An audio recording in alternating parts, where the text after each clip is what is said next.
Assalamualaikum warahmatullahi wabarakatuh. Halo semua, ayo belajar kimia dengan Bu Dona.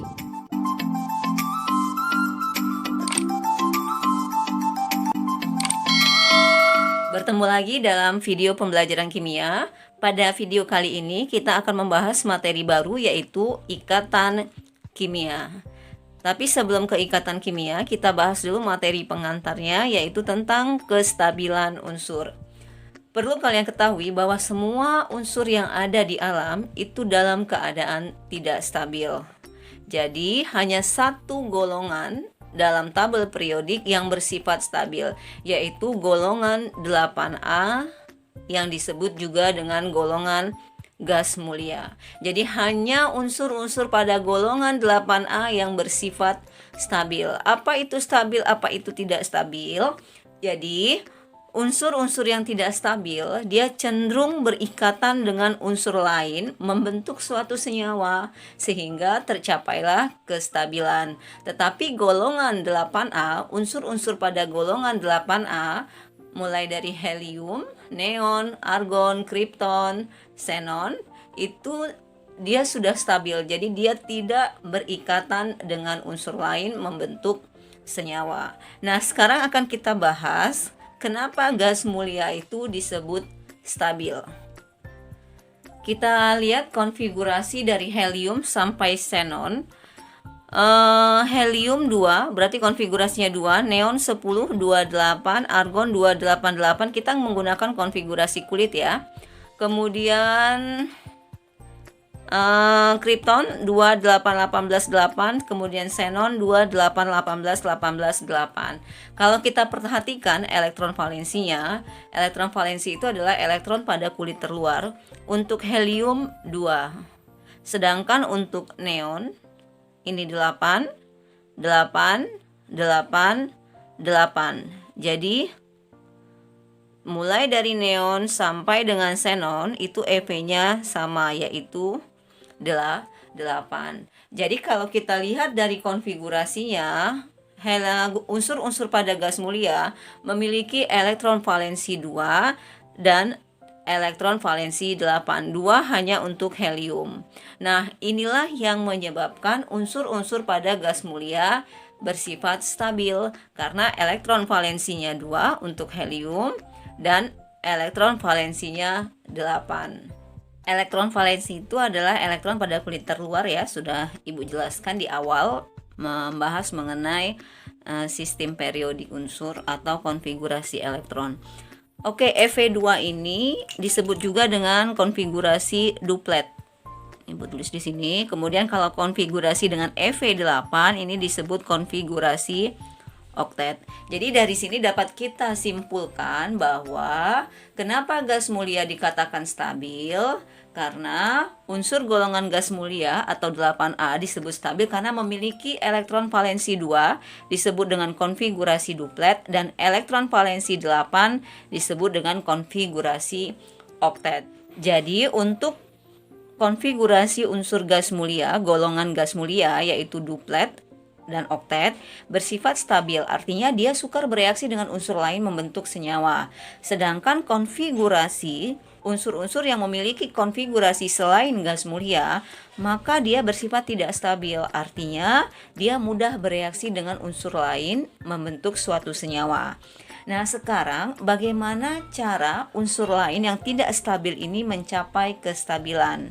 Yang inilah yang akan kita bahas, yang B, yaitu cara unsur mencapai kestabilan.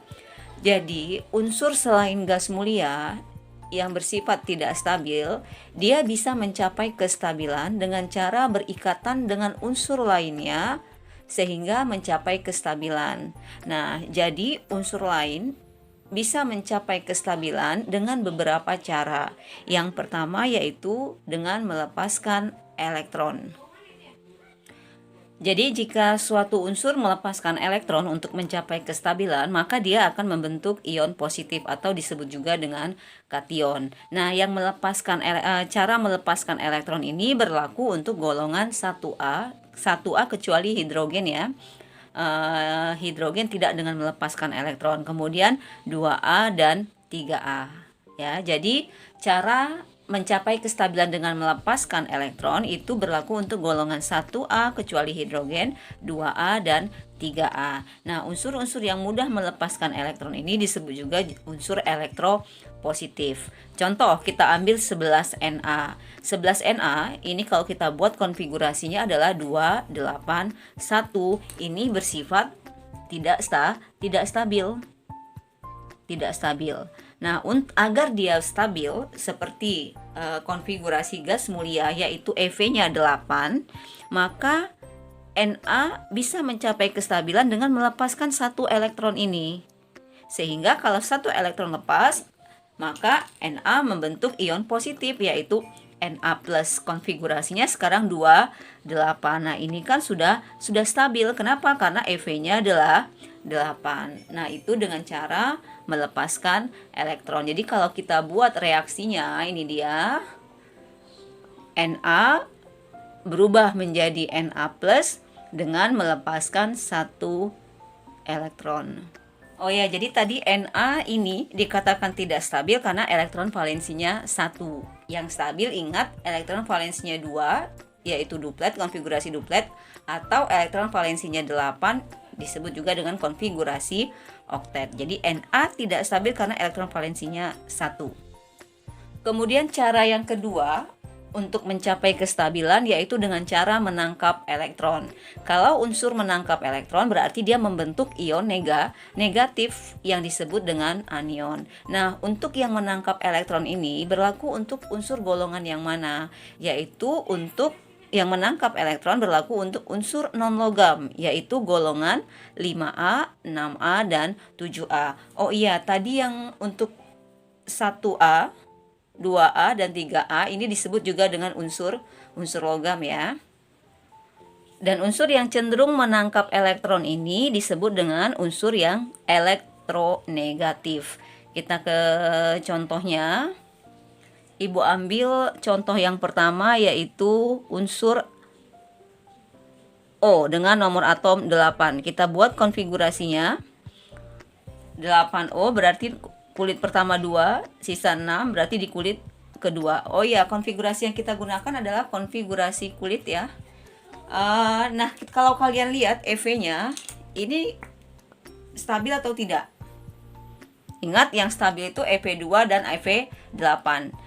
8O, EV-nya 6, 2, 6. Elektron valensinya 6, berarti ini tidak stabil.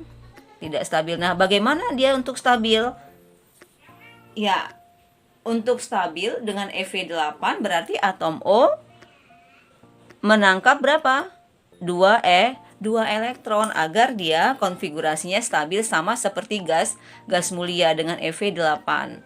Nah, kalau dia sudah menangkap elektron tentu saja membentuk ion O2-. Konfigurasinya sekarang 2 karena sudah menangkap 2 elektron berarti 2, 8. Nah, ini baru disebut EV8, ini disebut stabil karena sudah memiliki EV8 dengan menangkap 2 elektron. Kalau kita buat reaksinya, maka ini adalah menjadi atom O menangkap elektron, 2 elektron, berarti elektronnya di sebelah kiri panah ditambah 2 elektron menjadi O2 2-. Ini reaksi atom O menangkap 2 elektron. Contoh yang kedua yaitu kita ambil saja Cl17. Oke, kita buat konfigurasinya. Cl17 berarti 2, kulit pertama, kulit kedua 8. Ingat, kulit kedua maksimum 8, sudah 10, sisanya 7 di kulit ketiga. Oke, sekarang kalian lihat di konfigurasi elektron valensinya berapa? Ya, EV-nya sama dengan 7. Kalau 7 berarti dia tidak stabil. Nah, bagaimana supaya dia stabil dengan EV8? Ya, jadi dengan cara menangkap 7 ini kita jadikan 8 dengan menangkap 1 elektron. Sehingga jadinya apa sekarang kalau menangkap 1 elektron berarti membentuk ion Cl-. 2, 8 karena sudah menangkap 1 elektron maka 2, 8, 8. Nah, ini baru konfigurasinya sudah stabil. Kenapa stabil? EV-nya sudah 8. Jadi ini sudah stabil. Kalau kita buat reaksinya, Cl ditambah 1 elektron karena dia menangkap elektron, maka di sebelah kiri panah kita letakkan elektronnya ya. Cl menangkap 1 elektron membentuk ion Cl-. Nah, inilah cara kedua suatu unsur untuk mencapai kestabilan, yaitu dengan menangkap elektron. Cara yang ketiga yaitu pemakaian bersama pasangan elektron ikatan. Untuk cara ketiga ini berlaku pada unsur yang sukar menangkap elektron dan unsur yang sukar menerima elektron. Cara ketiga ini juga digunakan pada jenis ikatan kovalen ya, nanti lebih jelasnya pada ikatan kovalen. Ini hanya pengenalan saja. Kemudian unsur dengan sifat yang tadi, yang sukar menangkap dan sukar menerima, itu cenderung berikatan membentuk pasangan elektron yang dipakai bersama. Kemudian elektron yang dipakai bersama ini bisa berasal dari kedua unsur yang berikatan atau bisa dari salah satu atom atau unsur yang berikatan. Baiklah, selesai sudah materi kita mengenai ikatan kimia. Yang kita bahas adalah pengantarnya saja. Ingat yang pertama bahwa unsur yang stabil adalah unsur pada gas mulia. Kemudian kenapa disebut stabil? Karena unsur golongan gas mulia itu memiliki Ev2 untuk konfigurasi duplet dan memiliki Ev8 yang disebut juga dengan konfigurasi oktet. Kemudian cara atom lain untuk mencapai kestabilan, untuk mencapai Ev8 atau 2 yaitu yang pertama dengan melepaskan elektron, yang kedua dengan menerima atau menangkap elektron, yang ketiga yaitu dengan cara pemakaian bersama pasangan elektron ikatan. Semoga video ini bermanfaat untuk menemani kalian belajar di rumah. Ibu tutup. Wassalamualaikum warahmatullahi wabarakatuh. Thank you for watching.